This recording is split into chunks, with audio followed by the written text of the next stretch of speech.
اللهم ارحم أمة محمد صلى الله عليه وسلم. اللهم ارحم أمة محمد صلى الله عليه وسلم.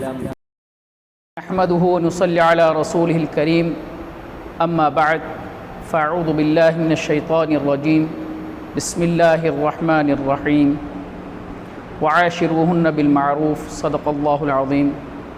میرے انتہائی قابل قدر بھائی اور بہنوں، اس سے پہلے بیوی کے حقوق پر ہماری 4 قسطیں آپ حضرات سن چکے ہیں. اس بار 5ویں قسط کو لے کر آپ حضرات کی خدمت میں حاضر ہونے کا شرف حاصل کر رہے ہیں. دیکھیں، جب نکاح کے 2 بول پڑھ لینے کے بعد شوہر سے تعلق قائم ہو گیا تو اس لڑکی نے اس 2 لفظ کی ایسی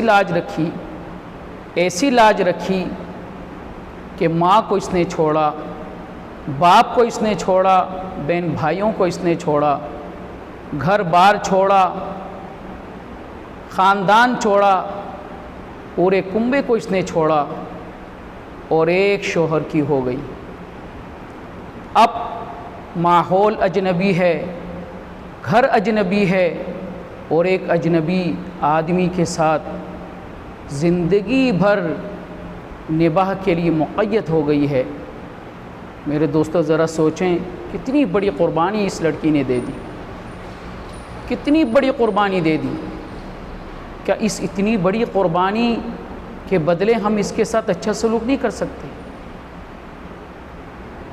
اس کے ساتھ کچھ حسن سلوک کا معاملہ نہیں کر سکتے؟ تو آج ہم اس ویڈیو میں حسن سلوک اور اچھے سلوک کی کچھ صورتیں لے کر حاضر ہوئے ہیں. تو اس میں سے سب سے پہلی صورت جو میری سمجھ میں آ رہی تھی وہ یہ ہے کہ ساس اپنی بہو کو بیٹی سمجھے اور نند اپنی بھابھی کو بہن سمجھے. دوسری بات یہ ہے کہ گھر کے جتنے سارے کام ہیں وہ مل جل کر کرنے کی کوشش کیا کریں. مل جل کر کریں گے تو پھر کام بھی جلدی نمٹ جائے گا. اگر اکیلے پر آپ اتنی ساری ذمہ داریاں دیں گے تو پھر وہ بیچاری بھی تھکن محسوس کریں گی، دل بھی اکتا جائے گا. وہ ظاہر ہے پر پھر پریشانیاں ہیں. نمبر تیسری بات یہ کہ ایک دوسرے کو گفٹ اور تحفے تحائف دینے کا اہتمام رکھنے کی کوشش کیا کریں. اس کی صورت یہ ہو سکتی ہے کہ جب ساس بازار چلی جائیں خریداری کے لیے تو یقیناً اگر ان کی کوئی بیٹی ہوگی تو پھر وہ اپنی بیٹی کے لیے کچھ نہ کچھ لاتی ضرور ہوں گی. جہاں اپنی بیٹی کے لیے کچھ لا رہی ہیں وہ اپنی بہو کو بھی یاد رکھے، اس کے لیے بھی کچھ چیزیں لے کے آئے. ہاں، لیکن بہو کی پسند کا خیال رکھا جائے اس میں، اور لا کر یہ چیز ویسے نہیں دوسروں کے ہاتھ بھیج دیا جائے بہو کے پاس، بلکہ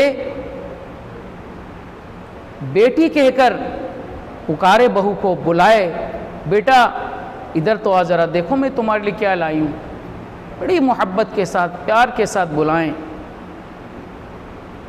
اور پھر جب وہ آئے تو اپنے ہاتھوں سے آپ انہیں پیش کریں. دیکھو بیٹا یہ میں تمہارے لیے لے کے آئی ہوں، دیکھو تو ذرا. اسی طریقے سے جب بہو کا بازار جانا ہو تو بہو جانے سے پہلے ساسو ماں سے مل کر جائے اور ساسو ماں سے کہے کہ امی میں بازار جا رہی ہوں، آپ کے لیے کچھ لے آؤں. اسی طریقے سے نن سے بھی پوچھ لے یا نن کی پسند کی کوئی شے آتے وقت لے آئے.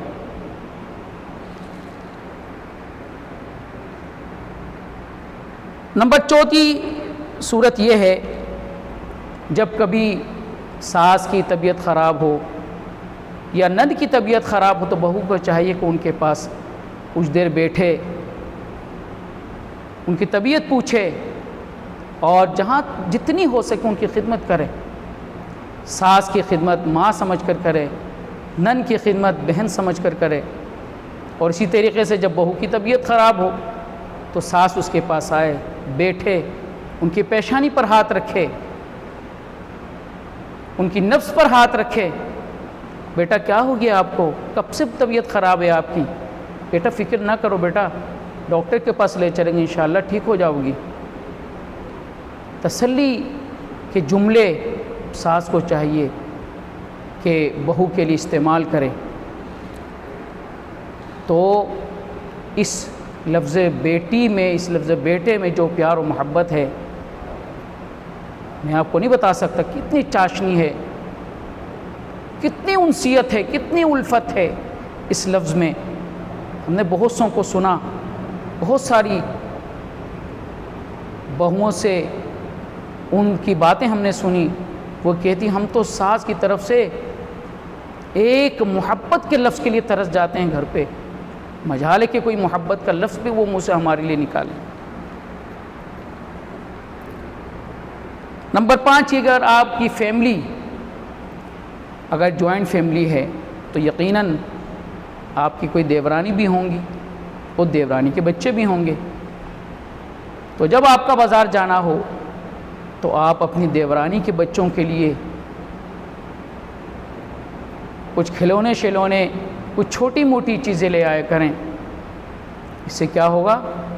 اس میں بالکل کنجوسی نہ کریں، بخل سے کام نہ لیں. اس سے کیا ہوگا؟ اس سے یہ ہوگا کہ آپ کی دیورانی کے دل میں آپ کے لیے جگہ بنے گی، محبت کی جگہ بنے گی.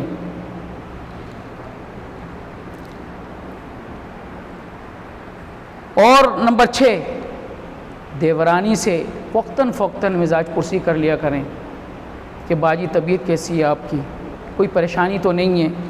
اس طرح کے الفاظ ان کے حق میں کہیں، ان سے مزاج پرسی کر لیں گے، طبیعت کا پوچھ لیا کریں اور آپس میں بہنوں کی طرح رہنے کی کوشش کریں. بہت ساری بہوؤں کو ہم نے سنا، یہ کہتے ہوئے بھی سنا کہ ہم جب میکے جاتے ہیں تو وہاں ٹھہرتے بھی نہیں، 1-2 دن بڑی مشکل سے رکتے ہیں ہم، ورنہ تو سسرال آ جاتے ہیں. آگے سے پوچھا گیا کہ تم اپنی ماں سے محبت نہیں ہے جو تم میکے سے اتنی جلدی سسرال چلی جاتی ہو؟ تو ان کا کہنا تھا ہمیں ہماری جو ساس اتنی محبت دیتی ہیں، اتنا پیار کرتی ہیں کہ ہم اپنی ساس کی محبت کے آگے اپنی ماں کے پیار کو بھی بھول جاتے ہیں. ایسی ساسیں بھی ہیں دنیا میں، اللہ پاک نے اس طرح کی محبت والی ساس بھی اللہ پاک نے بنا رکھی ہیں بھائی. ہاں، نمبر 7، ایک خاص طور پر یہ بات یاد رکھیں، یہ جو سارا کچھ آپ کریں گے، خدمت کرتی ہیں، ان سب کا مقصد صرف آپ کا ایک ہو کہ میرا اللہ مجھ سے راضی ہو جائے، مجھے اللہ کی رضا مل جائے، میرا رب مجھ سے خوش ہو جائے اور میرے رب کا مجھے قرب مل جائے. اگر آپ کی یہ نیت ہوگی تو یقین جانیے اللہ کی مدد بھی آپ کے ساتھ ہی ہوگی. نمبر 8، ہر وقت کام کے ساتھ ساتھ درود شریف کا ورد رکھیں. کوئی سا بھی درود پڑھ سکتی ہیں آپ، مختصر پڑھنا چاہیں اللہم صلی علی محمد یا صلی اللہ علیہ وآلہ وسلم، صلی اللہ علیہ وآلہ وسلم پڑھتے رہا کریں. درود شریف کی فضیلت تو بے بہا ہیں، بے بہا فضیلتیں ہیں.